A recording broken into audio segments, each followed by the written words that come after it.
Atos capítulo 8, a partir do versículo 5, iremos até o 25. Antes de fazer a leitura, eu queria que você pensasse a respeito de duas possibilidades.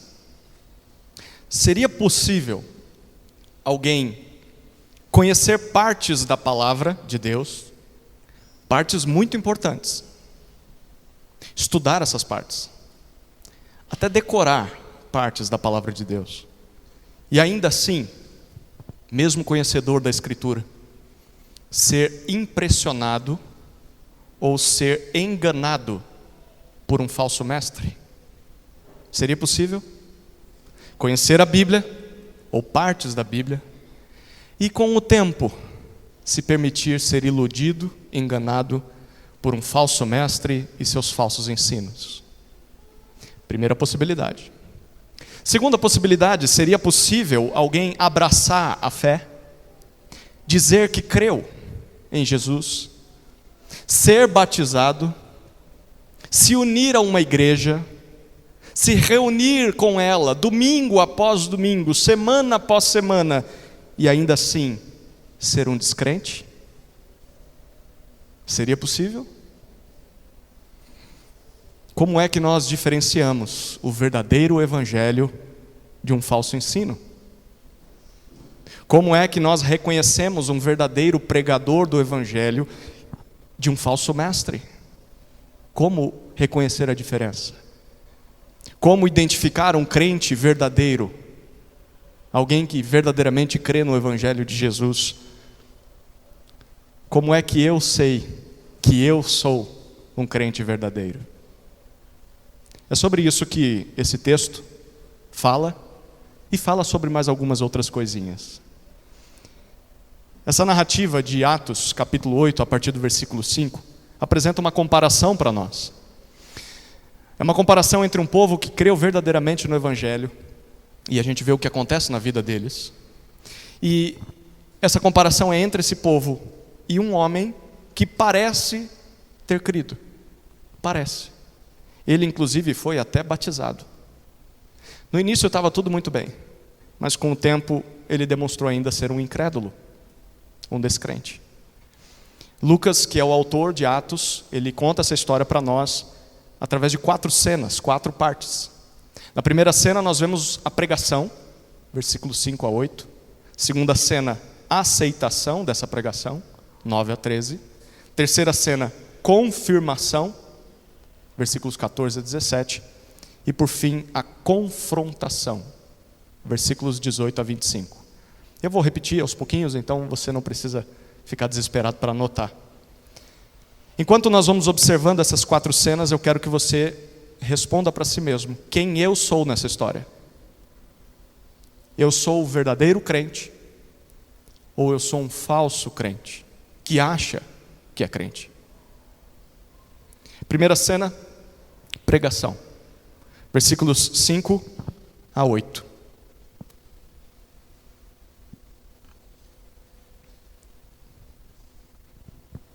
As multidões, comecei pelo 5. Filipe foi à cidade de Samaria e anunciava Cristo ao povo dali. As multidões unânimes davam atenção às coisas que Filipe dizia, ouvindo-as e vendo os sinais que ele fazia. Pois os espíritos imundos, gritando em alta voz, saíam de muitos que estavam possuídos por eles, e muitos paralíticos e coxos foram curados. E houve grande alegria naquela cidade. Essa é a primeira cena, pregação. A nossa história começa com um personagem, Filipe. Quem é Filipe? Bom, para que a gente se lembre quem é Filipe, precisamos retomar para a história desde o capítulo 6 de Atos. O que a gente viu no capítulo 6? Capítulo 6, a igreja em Jerusalém, ela começou a crescer. Isso é uma coisa boa ou ruim? A igreja crescer? Se você falar ruim, tem um problema aí. Pessoas estavam se convertendo. Chegou a mais de 5.000 homens, tirando mulheres e crianças. Então tinha muita gente. Só que com o crescimento numérico, vem também os seus problemas. Porque era muita gente precisando de ajuda e tinha muito pouca mão de obra. O que os apóstolos fazem? Eles chamam toda a igreja e dizem: olha, não faz sentido a gente cuidar das necessidades da igreja, necessidades físicas, e deixa a palavra e a oração de lado. Então vamos escolher, vocês escolham 7 homens preparados para servir as pessoas que têm necessidades físicas, e nós vamos continuar nos dedicando à pregação da palavra. E a igreja em Jerusalém escolhe 7 homens de boa reputação, cheios do Espírito e cheios de sabedoria. Eles fariam um trabalho de diáconos. Futuramente esse ofício seria chamado assim. E eles começam a servir e a igreja continua avançando. Filipe é um deles. Filipe foi um daqueles 7 homens. Ele era um judeu, mas que não nasceu em Jerusalém, nasceu fora. Por isso ele era chamado de helenista. Ele tinha uma cultura grega. Um outro diácono que foi escolhido junto com Filipe foi um homem chamado Estevão. Estevão não só servia, mas também pregava. E Estevão pregava com muita autoridade e confrontando os pecados dos líderes de Israel. Isso gerou uma repulsa e eles então o levaram para o Sinédrio e ele pregou contra o pecado dos líderes de Israel lá em Jerusalém. Eles ficaram com muito ódio e eles mandaram apedrejar Estevão. Estevão foi morto e com isso deu-se início a uma grande perseguição à igreja de Jerusalém. Todos os crentes fugiram para não serem mortos por causa dos líderes religiosos. Apenas os apóstolos ficaram em Jerusalém. Toda a igreja foi embora. E é aí que a gente encontra o texto que lemos.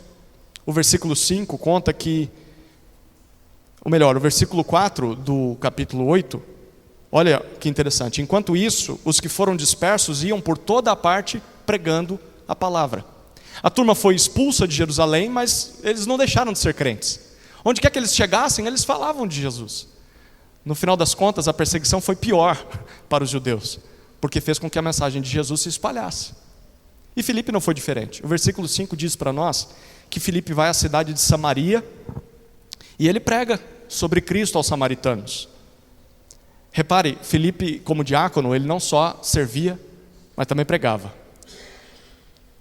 Você não só é chamado a servir, mas também falar de Jesus. Bom, quem eram os samaritanos? A cidade de Samaria ficava a mais ou menos 60 quilômetros de distância de Jerusalém, ficava ao norte. Samaria foi a antiga capital do reino do norte de Israel. Lembra que o Israel foi dividido em dois reinos, o reino do norte e o reino do sul. O reino do norte nunca teve um bom rei temente a Deus. O reino do sul teve um ou outro. Mas o reino do norte se desviou completamente de Deus ao longo dos anos. Desde o começo, eles misturaram a adoração a Deus com a adoração aos deuses pagãos dos países, das nações vizinhas. Eles criaram até um local de sacrifício lá no norte para que o povo não tivesse que vir até Jerusalém. Então, desde o começo da separação do reino, esse povo tinha gente que temia Deus, mas misturavam muito a adoração a Deus com a dos falsos deuses. Além disso, os assírios, quando conquistaram o reino do norte, eles obrigaram o povo conquistado a se casar com outras nações, com pessoas de outras nações. Isso fez com que os moradores dessa região da Samaria se tornassem um povo mestiço. Eles eram metade israelitas, metade pagãos. E além disso, eles diziam que Deus só deveria ser adorado lá no norte, onde ficava Samaria, no Monte Gerizim, não em Jerusalém. Eles diziam, é aqui no norte que Deus quer que a gente o adore. E eles acreditavam e seguiam apenas os 5 primeiros livros de Moisés, a lei de Moisés. Todo o restante eles não consideravam, o restante do Antigo Testamento, não consideravam como palavra de Deus. E é por isso que os judeus, que eram os sobreviventes do Reino do Sul, os judeus odiavam os samaritanos e vice-versa. Eles nutriam muito preconceito, muita hostilidade, tanto os judeus para com os samaritanos, quanto os samaritanos para com os judeus. Eles não se davam. Ao longo dos séculos, houve diversos conflitos, batalhas, muito sangue derramado. Era uma região assim que as pessoas não se davam mesmo. Mas, por incrível que pareça, apesar de tudo isso, Filipe, que é um judeu, ele decide ir para Samaria, pregar Cristo para os samaritanos. Sabe o que isso nos lembra? nos lembra de que o Evangelho de Jesus é para todos os povos. A salvação de Deus é para todos os povos. Nós não deveríamos domesticar o Evangelho, no sentido de enclausurar o Evangelho às nossas paredes, dizendo: o Evangelho é só para a gente. Eu não gosto daquela outra pessoa, então ela não pode ser salva. Ela não deveria ouvir do Evangelho. Não deveria haver esperança para ela. Muitas vezes a igreja faz isso. Muitas vezes nós escolhemos quem nós queremos pregar, queremos escolher quem vai ser chegando à igreja. Nós pregamos só para as pessoas que são iguais a nós. Filipe nos ensina que não deveria ser assim. Não deveríamos excluir os diferentes, os esquisitos, ou até os inimigos. No caso aqui eram inimigos, mas Filipe está pregando para eles. Deus quer salvar todo tipo de pessoa, inclusive aqueles que são diferentes de nós, inclusive aqueles sobre quem nós nutrimos algum preconceito. Talvez você não assuma isso, mas é bem provável que você tenha algum tipo de preconceito. Alguma pessoa que você olha e fala: isso aqui eu não gosto. Olha, eu aceito, mas isso aqui não dá. Inclusive a essas pessoas Deus quer salvar. Deus quer reunir um povo de diversas características, um povo diferente, em volta de Jesus. O Evangelho não só quebra os nossos preconceitos, não só destrói os nossos preconceitos, mas ele nos move em direção às pessoas estranhas. Jesus espera que eu e você caminhemos até o diferente, até o samaritano, abramos nossa boca e falemos de Jesus para ele. Porque para que pessoas sejam salvas por Jesus, alguém tem que fazer isso. Um dia alguém fez isso por mim e por você. A gente tem que convir que nós não éramos flor que se cheire, né? Nós também somos esquisitos para os outros. E ainda assim alguém pregou para a gente. Pois bem, foi o que Filipe fez. E como é que os samaritanos reagiram à pregação de Filipe? O versículo 6 e o versículo 7 dizem para nós que todos eles deram atenção ao que Filipe pregava. O texto, a palavra dar atenção aqui, traz a ideia de você se concentrar, se mostrar solícito a ouvir. Eu quero ouvir você. O que você tem a dizer? Por que é que os samaritanos deram ouvidos para Filipe? O versículo 6 dá a dica. Primeiro, porque eles ouviam as palavras de Filipe, mas segundo, eles viam essas palavras sendo confirmadas por meio de sinais e milagres que Filipe realizava. Que sinais eram esses? O versículo 7 explica. Ele estava expulsando demônios e também curando paralíticos e coxos. Repare o que Lucas está contando para nós aqui a respeito de Filipe.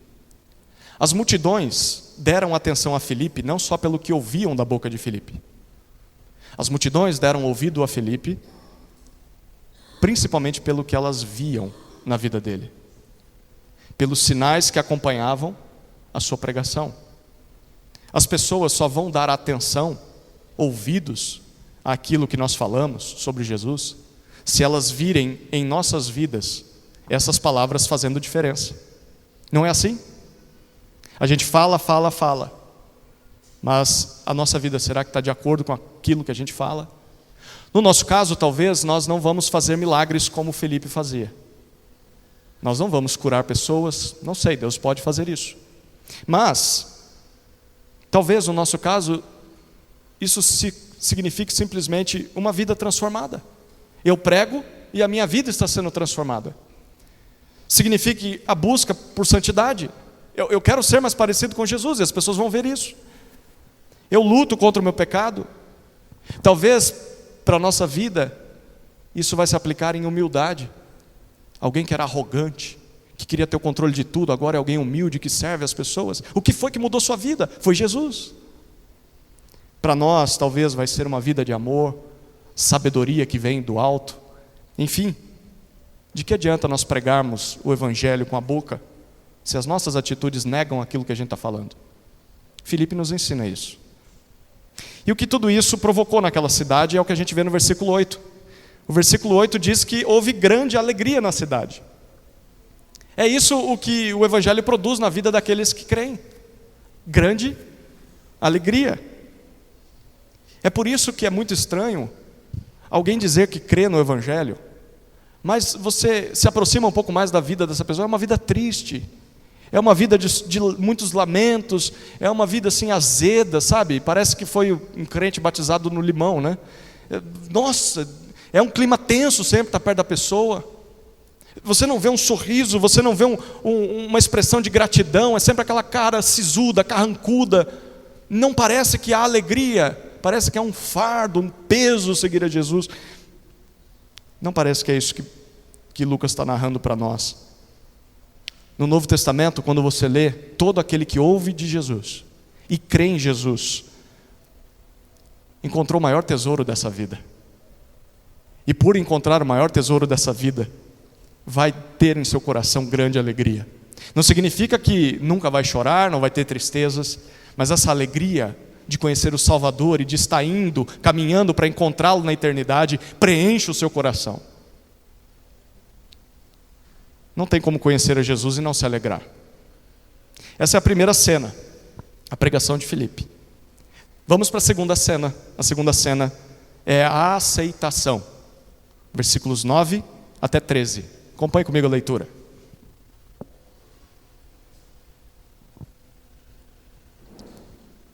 Havia naquela cidade um homem chamado Simão, que praticava artes mágicas e deixava o povo de Samaria admirado. Dizia ser alguém muito importante e todos lhe davam ouvidos, do menor ao maior, dizendo: este homem é o poder de Deus, chamado o grande poder. Davam atenção a ele, porque durante muito tempo os havia impressionado com as suas artes mágicas. Quando, porém, deram crédito a Filipe, que os evangelizava a respeito do reino de Deus e do nome de Jesus Cristo, iam sendo batizados tanto homens como mulheres. O próprio Simão abraçou a fé e, tendo sido batizado, acompanhava Filipe de perto, observando extasiado os sinais e grandes milagres praticados. Aceitação. Como é que o povo de Samaria aceitou ou recebeu o que Filipe estava pregando? Antes de contar isso para nós, nos versículos 9 a 11, o narrador dessa história, ele quer que a gente olhe um pouquinho para o passado dos samaritanos, o passado religioso dessa turma. Nesses versículos 9 a 11, ele nos diz que há muito tempo havia ali em Samaria um líder espiritual. Não podemos dizer que era uma igreja, mas ele tinha os seus adeptos.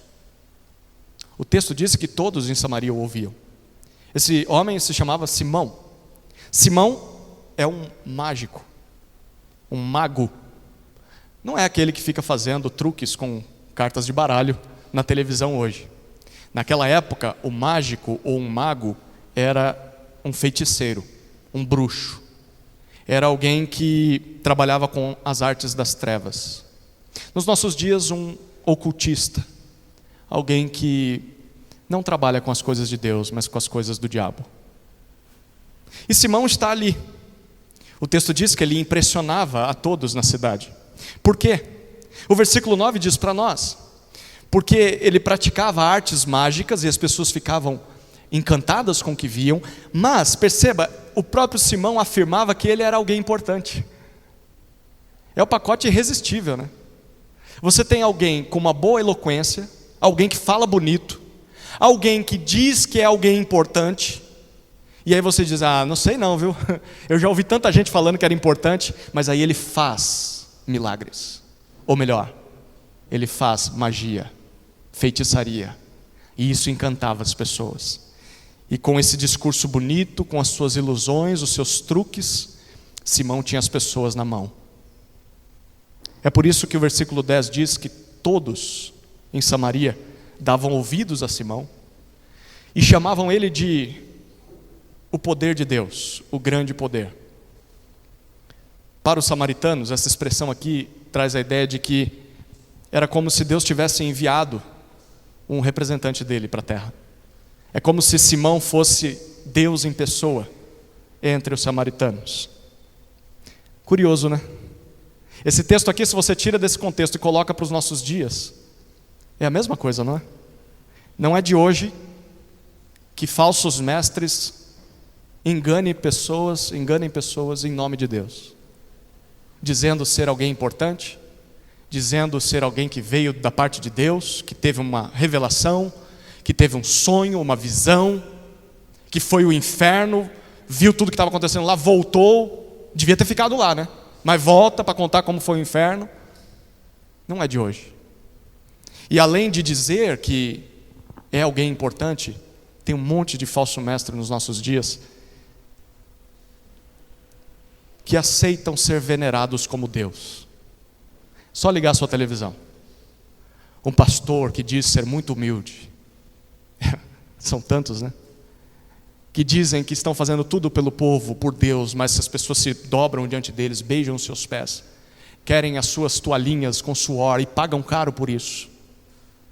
São humildes, né? Não, estão aceitando adoração como se fossem deuses. Bom, não é de hoje que isso acontece. Lembre-se disso. Nem todo poder vem de Deus. Simão fazia essas coisas. E se não vem de Deus, vem da onde? Vem do diabo. Vem do inimigo. Então cuidado. Cuidado. Sempre haverá mestres em nome de Deus iludindo pessoas, para no final das contas afastar as pessoas de Deus, mesmo em nome de Deus. Eu estou cansado de ver gente que diz que vai à igreja, mas na sua igreja não se prega o evangelho. Só tem milagres que parecem mais feitiçaria e adoração a homens, mas não se fala de Jesus. Não caia na lábia desses mestres. Mesmo que você veja neles milagres, o milagre não é garantia de que a pessoa foi enviada pelo Senhor. Simão é um exemplo. Simão é um exemplo.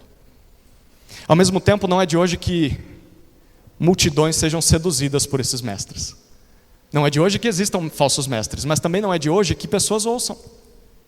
Pessoas se permitem ser iludidas, enganadas por feiticeiros, por farsantes. E deem ouvidos a essas pessoas. E aqui tem mais uma lição para nós.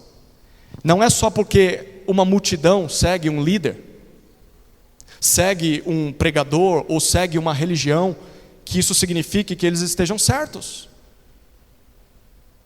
Pense em Israel nessa época, a maioria quis que Jesus fosse crucificado, todos errados.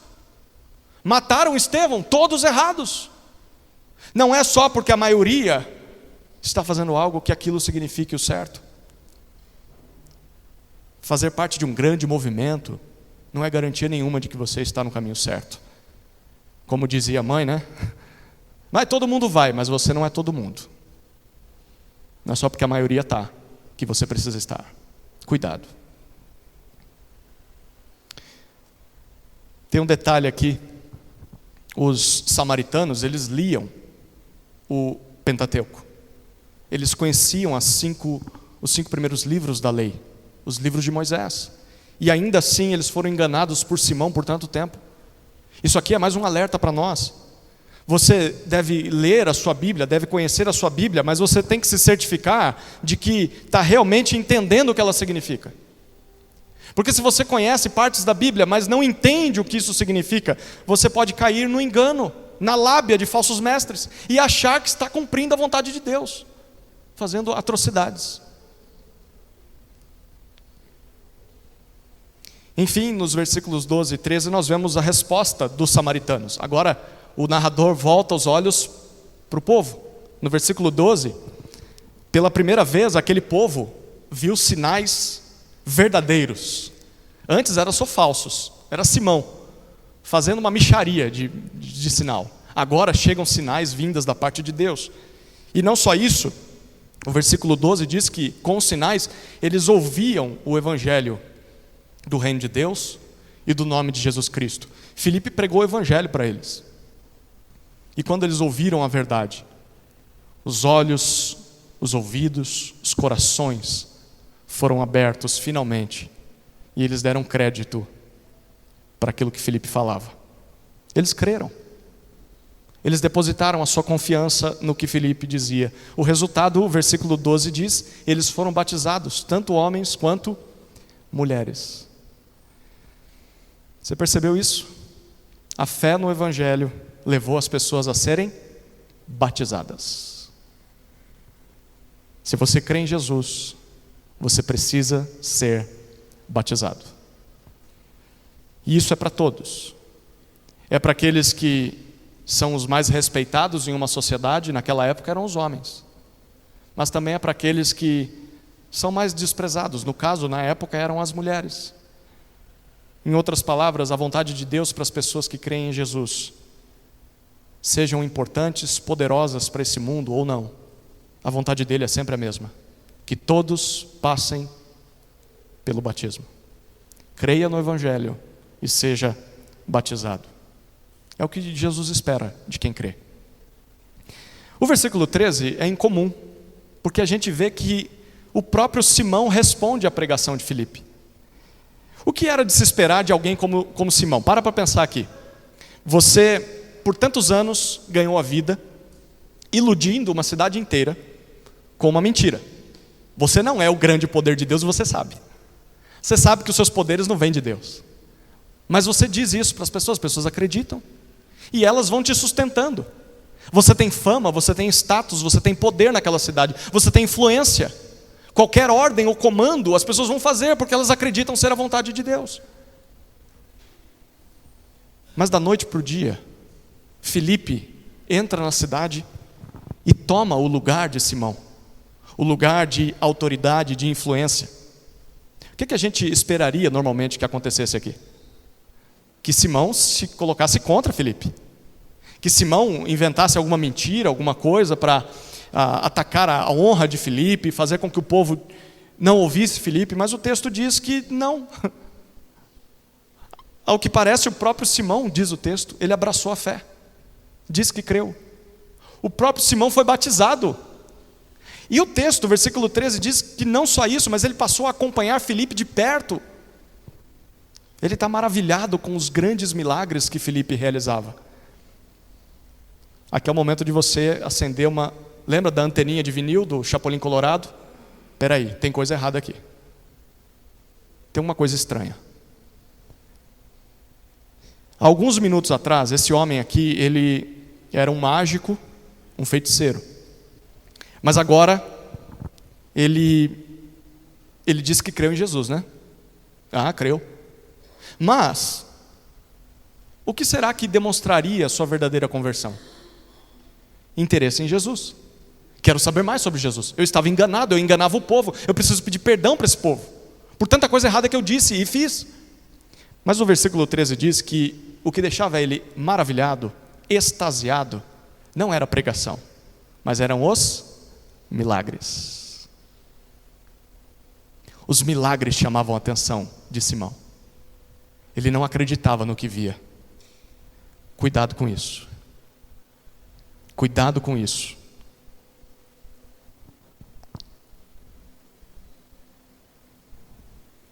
Isso não cheira muito bem. De fato, há muitas pessoas que dizem crer em Jesus. Há muitas pessoas que até foram batizadas em nome de Jesus. Há muitas pessoas que ainda se juntam a uma igreja e se reúnem com essa igreja, domingo após domingo. No começo, está tudo muito lindo. Mas ainda assim, essas pessoas não demonstram um verdadeiro interesse, real interesse no Evangelho. Há algo além que as atrai. Elas têm segundas intenções, terceiras intenções, além de Jesus. Cuidado. Nós não podemos nos iludir. Nem todos os que se aproximam da igreja de Jesus realmente têm interesse sincero em Jesus. É claro, para pensar aqui. Quem é que, nessa igreja aqui, se você levantar a mão ou não levantar a mão, eu vou duvidar disso. Quem é que não ia gostar de um Simão convertido na nossa igreja?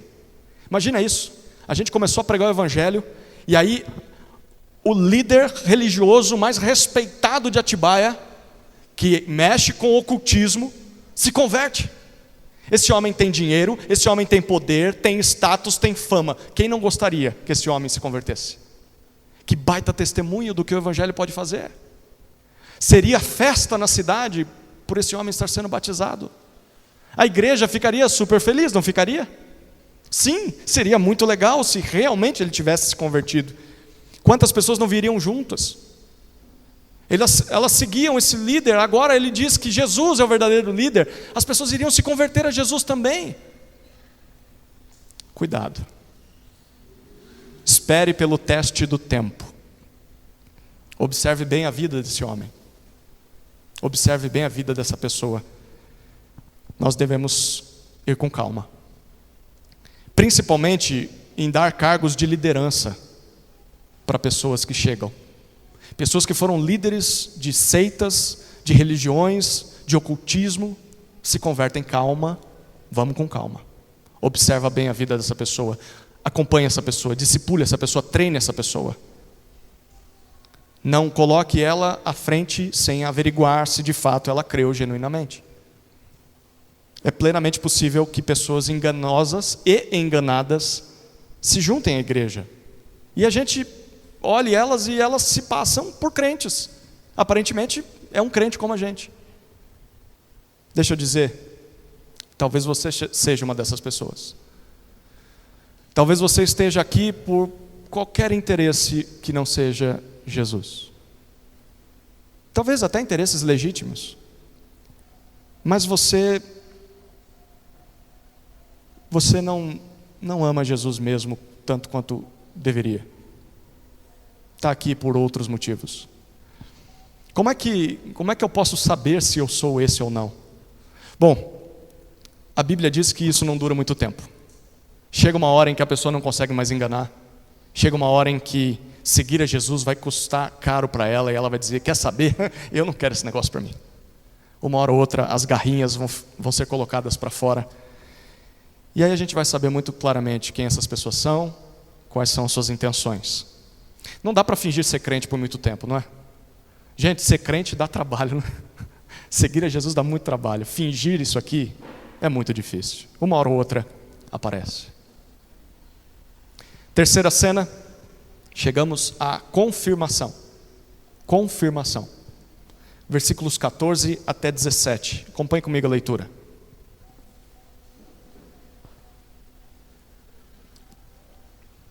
Quando os apóstolos que estavam em Jerusalém ouviram que o povo de Samaria tinha recebido a palavra de Deus, enviaram-lhes Pedro e João.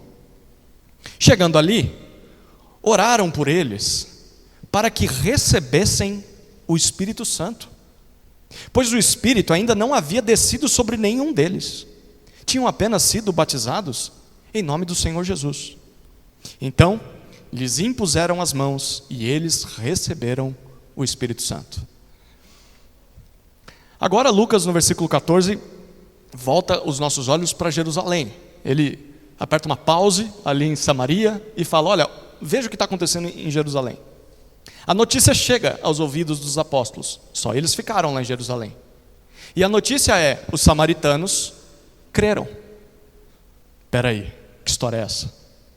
Os samaritanos são nossos inimigos. Como é que eles creram no Cristo, que nem os judeus creram? Então eles enviam os dois maiores, talvez os mais importantes apóstolos, Pedro e João. Manda gente graúda para ver a situação. E eles viajam até Samaria, e o texto diz para nós que eles vão até lá, versículos 15 e 16, porque apesar de os samaritanos terem crido no Evangelho e serem batizados em nome de Jesus, o texto diz que eles não tinham recebido o Espírito Santo. Que texto espinhoso esse aqui, né? Você que é batista, você deve estar incomodado, né? Que negócio é esse? Você que é mais pentecostal deve estar, isso mesmo. Calma. Vamos ver o que o texto está dizendo. O versículo 17 diz que eles chegam lá, eles oram. Lembra que eles são apóstolos.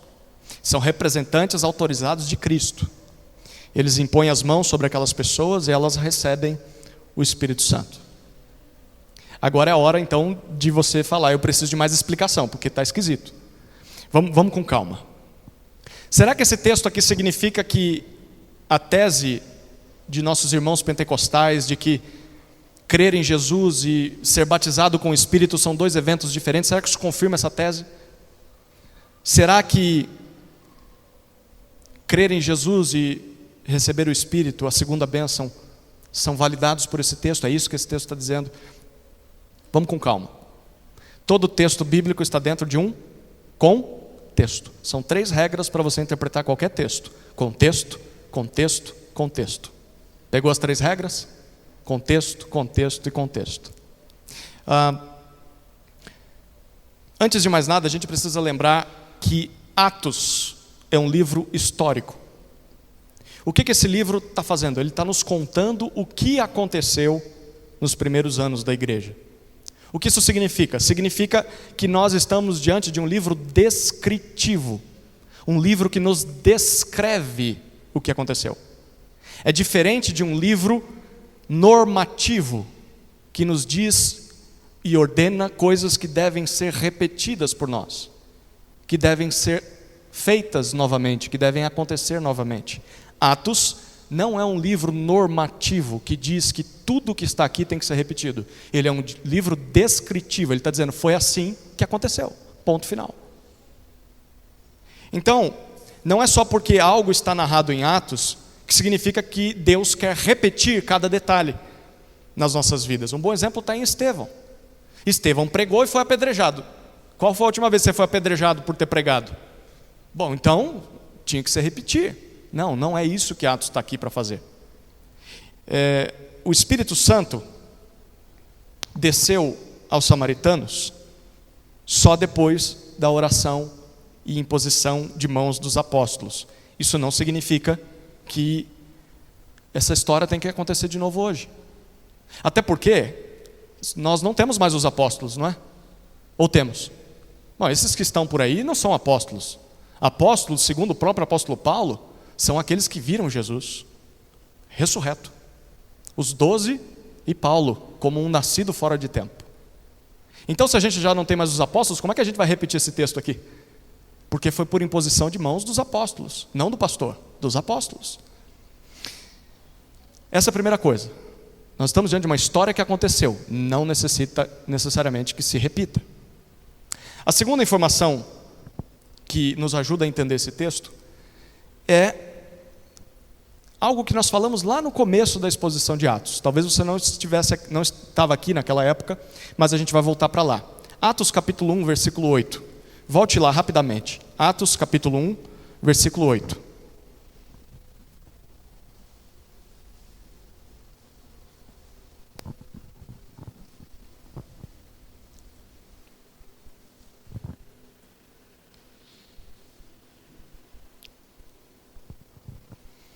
Nós estamos aqui diante das últimas palavras de Jesus aos discípulos, aos apóstolos, antes de voltar aos céus. Olha o que diz Atos 1:8. Mas vocês receberão poder ao descer sobre vocês o Espírito Santo, e serão minhas testemunhas, tanto em Jerusalém, como em toda a Judéia e Samaria, e até os confins da terra. Lembra desse texto? Quando o Espírito Santo descesse sobre os apóstolos, todos eles receberiam poder para testemunhar de Jesus. Ali onde eles estavam, na cidade de Jerusalém, nas regiões ao redor, Judéia e Samaria, e depois até os confins da terra. Bom, quando nós estudamos esse texto aqui há um ano atrás, nós percebemos que o próprio livro de Atos, ele é estruturado geograficamente nessa sequência, nessas regiões. Eles estão testemunhando de Jesus em Atos capítulo 1 até capítulo 7 em Jerusalém. Depois, quando a igreja começa a ser perseguida, eles se espalham. E aí começam a pregar na Judéia e na Samaria, que é o texto que a gente está lendo hoje. Vai do capítulo 8 até o capítulo 12. E depois, a partir do capítulo 13, eles pregam para todas as nações. Aí eles pregam para os romanos, pregam para asiáticos, para as pessoas que vão encontrando. Então, diante dessas informações que nós colhemos, parece que Lucas, ao contar para nós, no capítulo 8, que eles receberam o Espírito Santo depois da imposição de mãos dos apóstolos, é que ele está mostrando para a gente que o mesmo que aconteceu lá em Jerusalém, no dia de Pentecostes, capítulo 2, também está acontecendo com os crentes na Judéia e na Samaria, e vai acontecer com os crentes que viviam longe, os confins da terra. Isso a gente vai ver lá no capítulo 10. Em outras palavras, o que aconteceu no Pentecostes, você lembra? Lembra? Deus concedeu o Espírito Santo aos seguidores de Jesus, cumprindo as promessas do Antigo Testamento. Isso era uma forma de validar, de confirmar que o reino de Deus já tinha começado na vida daqueles crentes. E é por isso que a maioria dos comentaristas que se esforçam para entender o que o texto estava dizendo mesmo, concorda que Deus também concedeu um Pentecoste aos samaritanos. E o capítulo 8 de Atos é o Pentecoste samaritano. O Espírito também está vindo para os samaritanos. E no capítulo 10 nós veremos um Pentecoste aos gentios. A mesma coisa vai acontecer no capítulo 10. Por que isso está acontecendo? Para confirmar as palavras de Jesus. O Evangelho do reino de Deus é para todos. É para judeus, é para samaritanos, é para gentios. Todos aqueles que creem em Jesus recebem o Espírito Santo. É igual para todos. E de fato é isso que Paulo afirma em Efésios. E eu quero que você abra em Efésios agora, rapidamente também, Efésios capítulo 1. Deixe marcado Atos 8 e rapidamente vá para Efésios capítulo 1. Versículos 13 e 14.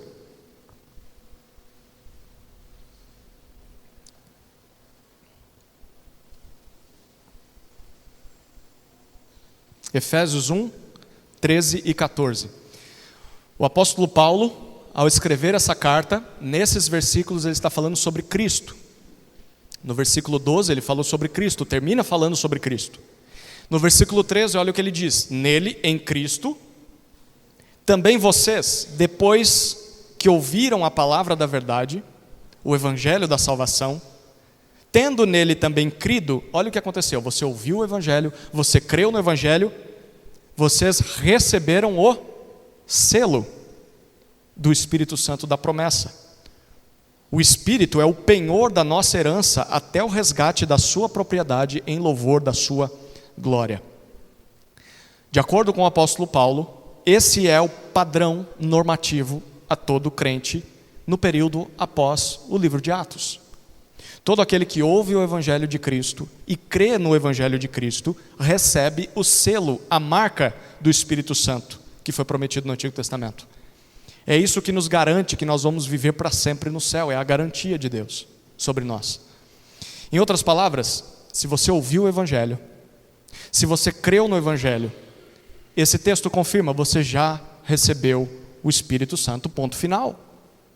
Não existe crente sem o Espírito. Sem o Espírito é descrente. Se tem o Espírito é crente, porque creu no Evangelho. Quem não tem o Espírito não vai herdar o reino do céu. É a garantia da herança. Então, eu sinto muito te decepcionar, talvez. Sinto muito contrariar os nossos irmãos pentecostais, e com todo respeito a eles, mas não existe base bíblica para a segunda bênção. Não existe base bíblica para o batismo com o Espírito Santo após a sua conversão. Segundo o Novo Testamento, o Espírito Santo vem a todo aquele que ouve o Evangelho e crê no Evangelho, no momento em que ele crê. Isso aqui não significa que nós não devemos buscar ser cheios do Espírito. Essa é uma outra história. Já temos o Espírito, mas podemos ser mais cheios ou menos cheios dele. Mas isso fica para uma outra exposição. Por enquanto, a gente precisa terminar o texto de Atos 8. Então, Atos 8, de 14 a 17, está nos contando que os samaritanos foram confirmados como crentes em Jesus, tanto quanto os judeus. Só isso. Não precisa e nem vai acontecer novamente. Certo? Inclusive por causa da quarta cena. Tem gente que diz que tem que se repetir. E tem gente que marca culto para o batismo no Espírito. Olha o que acontece na quarta cena, fechando o nosso texto, com quem quer controlar o Espírito Santo. Volta lá para Atos capítulo 8, versículos 18 até 25. É a quarta cena, a confrontação. Atos 8, de 18 a 25.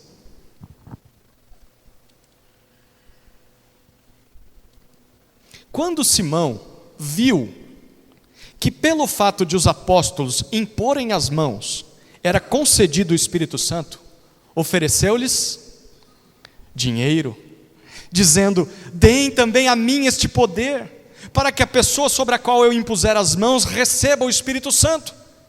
Mas Pedro respondeu: que o seu dinheiro seja destruído junto com você, pois você pensou que com ele poderia adquirir o dom de Deus. Não existe porção nem parte para você nesse ministério, porque o seu coração não é reto diante de Deus. Portanto, arrependa-se desse mal e ore ao Senhor.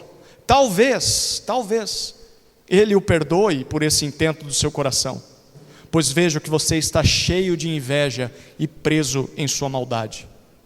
Simão disse aos apóstolos: peço que vocês orem ao Senhor por mim, para que não me sobrevenha nada do que vocês disseram.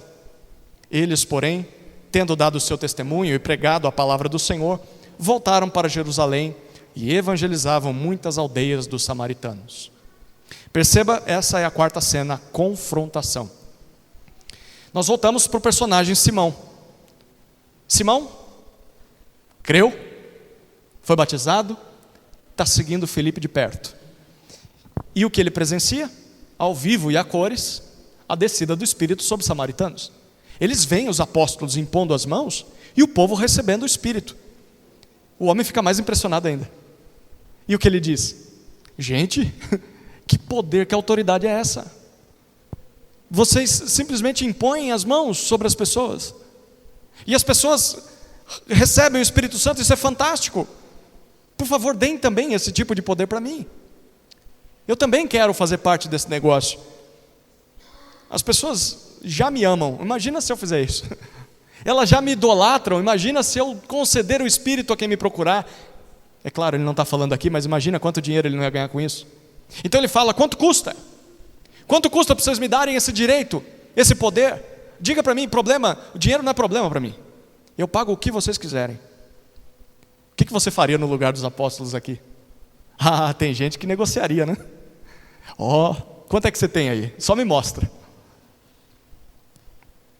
A gente já vai ver como é que os apóstolos responderam, mas não é nem preciso chegar na resposta deles para perceber o quão errado é o que Simão está fazendo aqui, não é? Perceba o que está por trás das palavras de Simão. São pelo menos duas coisas.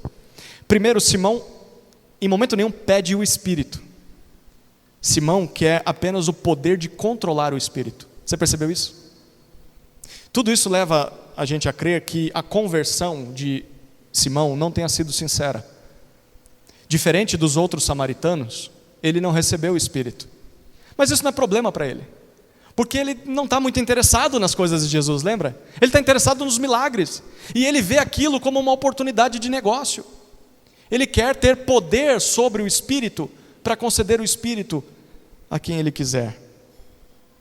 Isso significa que a profissão de fé de Simão, o batismo de Simão, eram só fachada. Ele não amava Jesus sinceramente, ele tinha segundas intenções. Será que existem pessoas assim nas igrejas atuais? Com segundas intenções? Querendo poder, autoridade, controle sobre as pessoas? Será que existem pessoas assim na nossa igreja?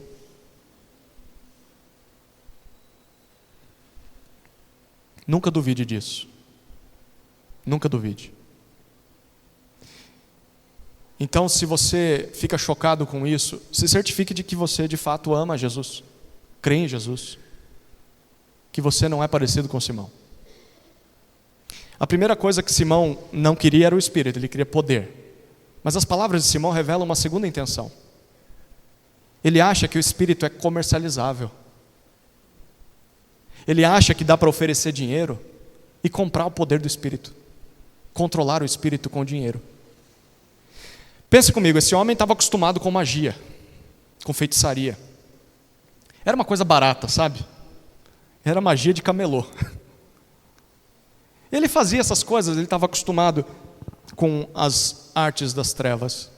E pela primeira vez na vida dele, ele viu o poder que vem de Deus. Ele ficou maravilhado, boca aberta. Gente, eu nunca vi isso. E o que esse homem pensou? Bom, se eu já lidei tanto tempo com as obras das trevas, e eu me saio muito bem com isso, Eu acho que dá para lidar da mesma maneira com as coisas de Deus. Porque no final das contas é poder do mesmo jeito, é coisa espiritual. Eu acho que dá para fazer a mesma coisa. Como é que esse mundo trabalha? Como é que esse mundo funciona? O mundo em que nós vivemos, longe de Deus, ele funciona e gira em torno do dinheiro, gira em torno do poder, gira em torno da barganha, do jeitinho, do toma lá da cá, né? Para rir, você tem que fazer rir. Você tem que molhar a mão de alguém. E o Simão está acostumado com isso. E o que Simão pensa? Bom, eu vou fazer a mesma coisa com as coisas de Deus. Gente, ainda hoje, há pessoas que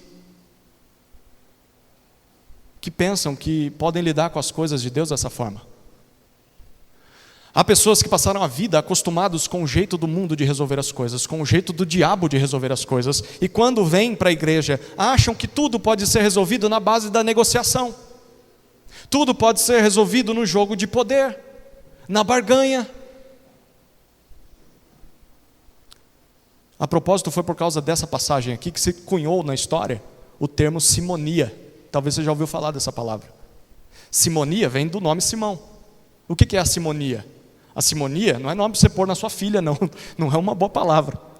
A simonia é o ato de você negociar ou tentar comprar de forma ilícita as coisas espirituais. Ou tentar comprar uma salvação, uma bênção, uma cura. Tem tanta igreja que faz isso, né? Traz o seu dinheiro para cá que amanhã você vai ser curado, não é assim? Simonia. Mas não só comprar essas coisas, mas comprar cargos eclesiásticos também. A pessoa quer ser líder na igreja, então ele saca uma bela quantia e consegue. Ou por status, acha-se comum colocá-lo na liderança. Por quê? Porque ele é uma pessoa influente, é uma pessoa poderosa. Imagina o que ele não vai causar aqui na nossa igreja, na cidade. Não tem muito a ver com a vida cristã, não tem muito a ver com a piedade, mas tem a ver com poder, dinheiro, simonia. Não é de hoje que se busca mercantilizar a fé. Se você pagar, você recebe uma cura, recebe uma bênção, recebe libertação. Não é de hoje que se tenta controlar o Espírito, como se o Espírito Santo fosse um mero objeto, uma simples força que a gente controla. Tem gente que marca culto, evento do batismo com o Espírito. Quem é você para controlar isso? Quem você pensa que é para controlar isso? Para dizer, nesse dia o Espírito Santo vai visitar a igreja. Quem é você para dizer isso? O Espírito de Deus não é uma força que nós controlamos. O Espírito de Deus é que nos controla. É o Deus em espírito, o próprio Deus criador e sustentador de todas as coisas. Não é assim que as coisas funcionam. A Deus ninguém compra. A Deus ninguém controla. Dinheiro nenhum nesse mundo, autoridade nenhuma nesse mundo tem o poder de moldar Deus, de dar um jeitinho em Deus, de amarrar Deus para que Deus faça a sua vontade.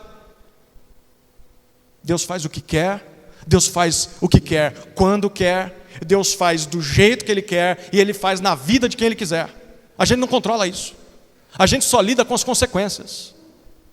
Se a gente pregar o evangelho para esse bairro aqui e o Espírito quiser converter as piores pessoas desse bairro, e normalmente é isso que Ele faz, nós não temos poder nenhum para dizer, não, isso não está acontecendo, nós não queremos essas pessoas nessa igreja. Nós vamos abrir essas portas e falar, sejam bem-vindos, porque é o Espírito que manda no negócio, é Deus quem manda aqui, a gente só se adapta ao que Ele faz.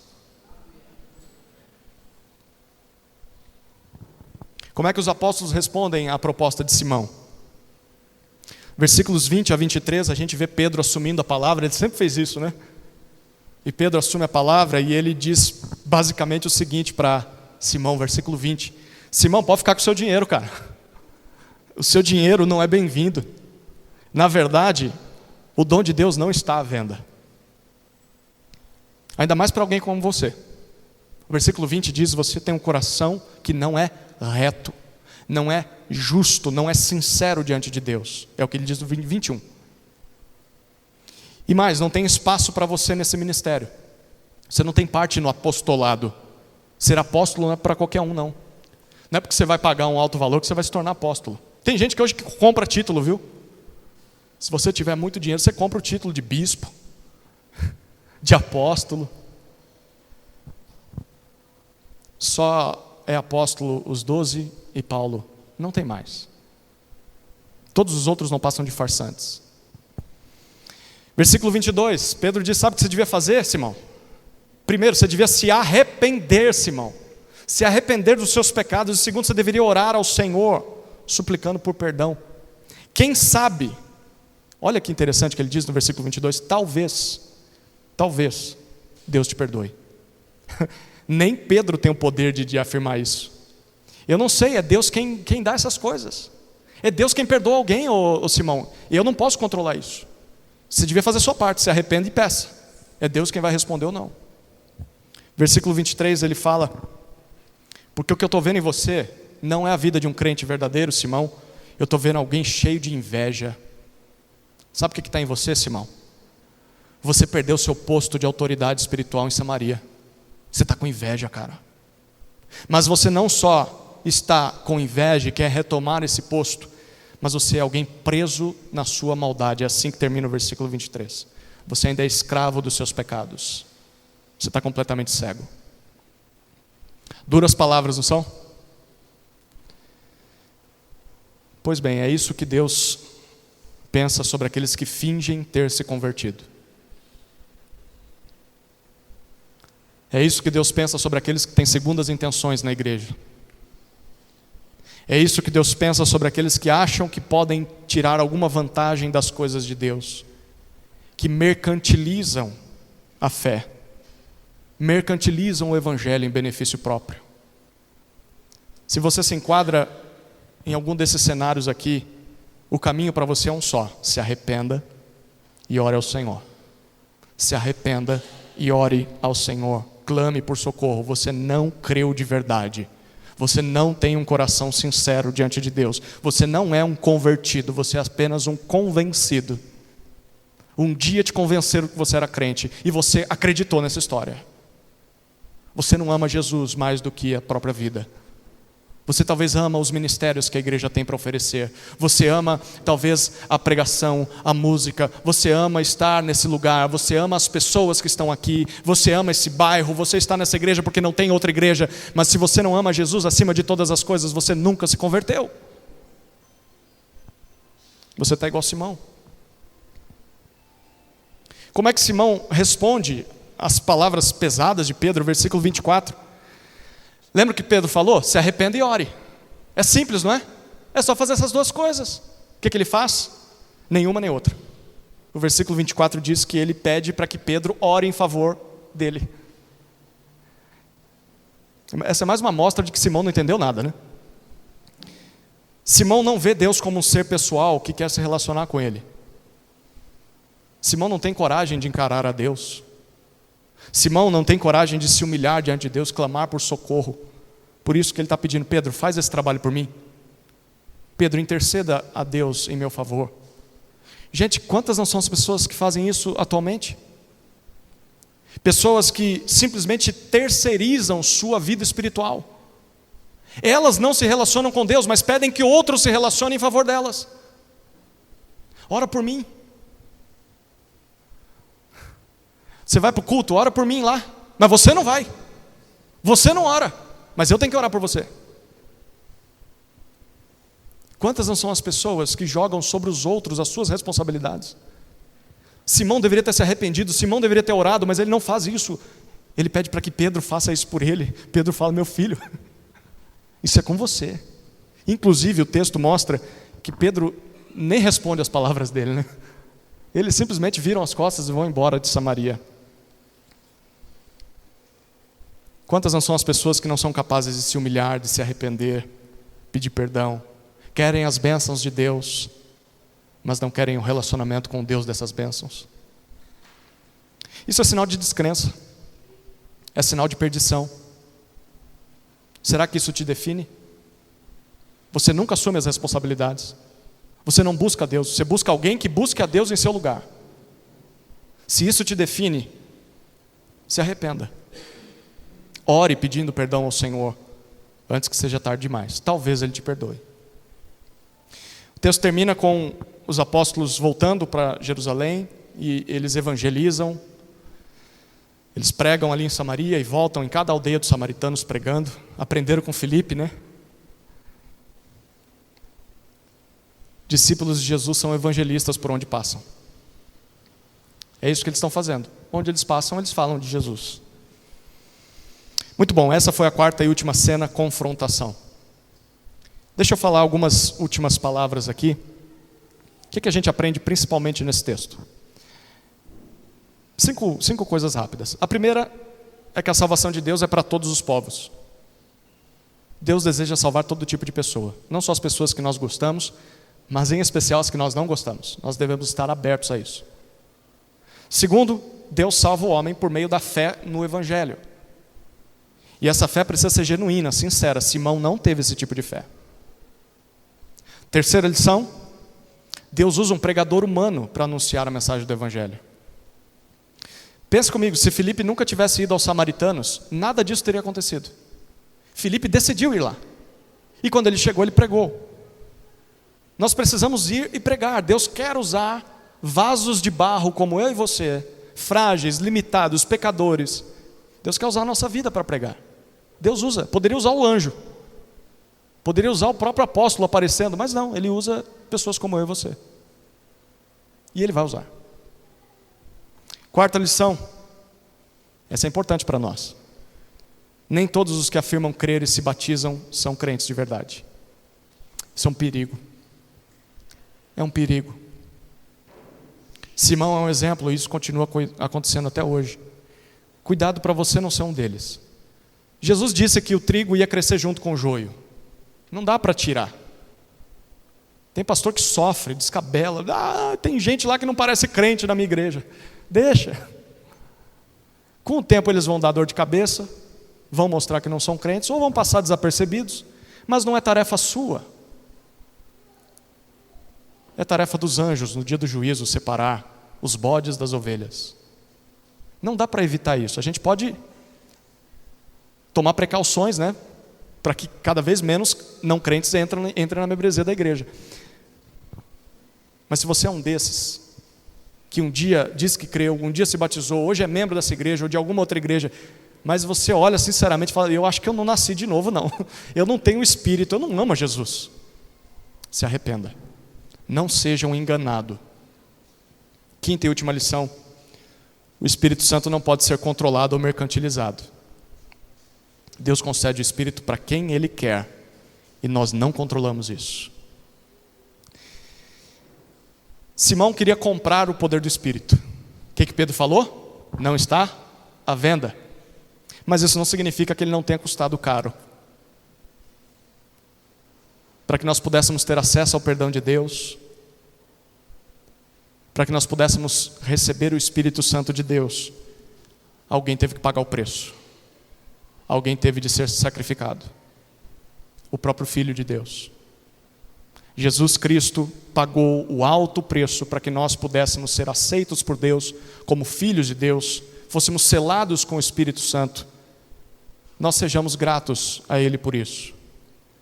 Buscando uma vida cheia do Espírito e fazendo como Filipe, pregando para as pessoas, para que mais pessoas conheçam a verdade e sejam salvas. Amém? Vamos orar? Querido Deus, obrigado pela Tua palavra, que sempre é precisa e fala as nossas necessidades. Nos ajuda, Senhor, a discernirmos, primeiro, se nós mesmos cremos no Evangelho. Não há vergonha nenhuma em, depois de muitos anos, estar em uma igreja e perceber que não se converteu ainda. Vergonha maior será se passar a vida dentro de uma igreja e só descobrir que não era crente no juízo final. Aí vai ser tarde demais. Então oro, Senhor, para que o Teu Espírito, dentro da Sua própria soberania, dentro da Sua própria vontade, converta pessoas, transforme corações, leve pessoas ao arrependimento, à convicção de pecado, a busca pelo socorro diante de Deus. E pedimos para que o Senhor nos encha do Teu Espírito, para que possamos testemunhar de Jesus às pessoas com quem nos relacionamos durante o dia. Sejamos como Filipe, que as pessoas vejam em nós não só um discurso bonito, mas uma vida bonita, uma vida que agrada a Deus. É a nossa oração, em nome de Jesus. Amém. Amém.